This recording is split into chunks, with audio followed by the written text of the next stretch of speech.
Well, it's Monday Night League here, the second week of LCS, with coverage brought to you by Alienware. I'm joined right now by Santorin. Talk about FlyQuest's big win over Dignitas. Okay, so you guys lost your win streak this weekend, and then Dignitas just lost theirs to you. So now I don't believe that there's Cloud9's the only undefeated team, but you guys are right behind them. What caused the loss the other day? A few things. So like obviously our first play top was really horrible where it was like a big blunder where like we came like 3k down or something like that, and then after that it's like really hard to come back in the game when we're playing a comp like that. So I don't think like that's how it would be like normally. I don't think Tila would just smash us every single game. But that specific one we just made so many big mistakes, and I felt we were not playing as confident either. We weren't going for the games just we normally would. So I think it was like a big wake up call for us where we have to like we just gotta go, which we try to do today. Well, it seems like it ended up working out well today. I think a lot of people were probably picking Dig. In fact, I think they did a Twitter poll or something I saw earlier today that had them 80%. The fans thought because I think maybe because of the loss. But so, what was your game plan coming in against Dig? Well, we kind of assumed that there was a few champions they wouldn't play as well as other champions. So like always like Huni Lucian, he's like so good at Lucian, those kind of champions. And we also think they're a really big Rumble team. So we try to like take away the Rumble, hope that he doesn't have as much practice on set, and just I think the game plan was just like have a lot of engaged and like look for a lot of opportunities. So that's why we like drafted Javan, Alasta, Rumble, like just a team fight heavy comp and take it from there. Yeah, I thought it was interesting when you first picked Rumble. I assume you felt comfortable doing that just because kind of a flex pick kind of deal. Yeah, exactly. I mean, you can flex it, and even you see people play Rumble support even. So like, there's maybe he plays it too. So like right now, Rumble is just a really strong pick, and then I mean, any comp with Rumble is going to be a good comp, I think. Well, what do you think of Dig after having played them? Because I think a lot of people felt as though, especially after the first week, like the top three teams, FlyQuest, Dig, C9. That was how people kind of felt from a strength perspective. Obviously, the results kind of spoke to that, maybe informed that. But what do you think of Dig?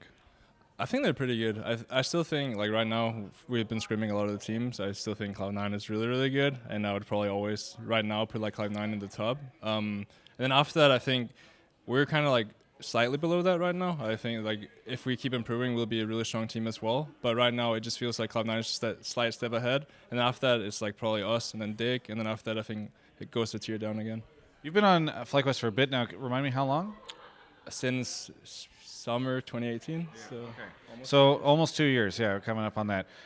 It seems to me like FlyQuest, in my mind, has always been that team that's always gotten close but never been able to like really seal the deal. I mean, FlyQuest, even early on, did play on stage at one of the finals in the third, fourth place match. But do you think this year it's going to be different? I hope it's gonna be different. I think so every single team I've been on, like even since like TSM, I always felt like that's like one weak link or someone that could like do better. Like back in 2015 TSM, I felt like I wasn't good enough to like actually be on the team, and I feel like I was holding us back. Then now on this team, I feel like every single position is strong, and this is the first iteration of a team I've played on where I feel like really comfortable in all 5 roles, where I think we can like beat anyone, which basically leads into I do believe like this is the year. What's interesting to me is that it feels like most of the teams that end up on that final stage always they have some big name, right? It's like Sneaky or Double Lift or I don't know Bjergsen. With FlyQuest, you guys are obviously popular players, but you don't have that like all-star. And do you think that actually helps you, or does it hold you back? Honestly, I think it's also a public perception of people. Like the second I started playing with Pavio, I'm like, wow, this guy's really, really good, and like that kind of thing. Like I feel like the same with Ignite, he's really, really good as well. Like our 2 new players, I feel like it's more like a public negative perception of people. Where because if you think about it, like we're all veteran players besides like maybe Viber, he hasn't played us long, but we've all had like moments where we're really successful, and I think this is a year where we can finally take it home, maybe. Well, speaking of the players and sort of the public perception, I'm very curious. I interviewed Trisha, the CEO over there, just yesterday, and I asked her what was it like when you brought out like the jerseys and all this new stuff. She said she got immediate pushback, but that the players seemed to be pretty happy with the jersey. So, yeah, what was it like as you found out you were going to become like the hippie flower team? I was honestly really excited. I like FlyQuest taking an approach of doing something new, something creative that no other esports team has done. It also has some kind of personal feeling for me because my grandma passed a few months back, and she loved flowers and colors. So this always reminds me of my grandmother, and that just makes me like want to win even more and like win for her. So I'm really, really happy with FlyQuest's like going green and doing all these kind of things because it also links to like what I want to do. I mean, that's really remarkable. Do you guys talk at all behind, even if it's jokingly, about the tree planting situation and all that? Oh, definitely. I mean, even the game right now that we just played, when we were hitting the Nexus towers, I was like, yo, we gotta kill some more. Like, we gotta kill some people. We gotta get more trees, right? Okay. So like that's why we like stopped hitting the Nexus to try to kill Huni and stuff like that because gotta make the earth healthier. Very good. Well, I'm glad to hear that. It's quite fun seeing all this happen. I saw today that it got expanded out to the Academy games as well, so that's very cool to see. Anything you want to say to any of the FlyQuest fans out there? Just stay green, everyone. Like we gotta plant some more trees and do everything we can to make the earth healthier and keep supporting us, and we'll do great this year. Thank you so much for the interview. For everyone else, you can check out the rest of my coverage of all things esports right here on my YouTube channel.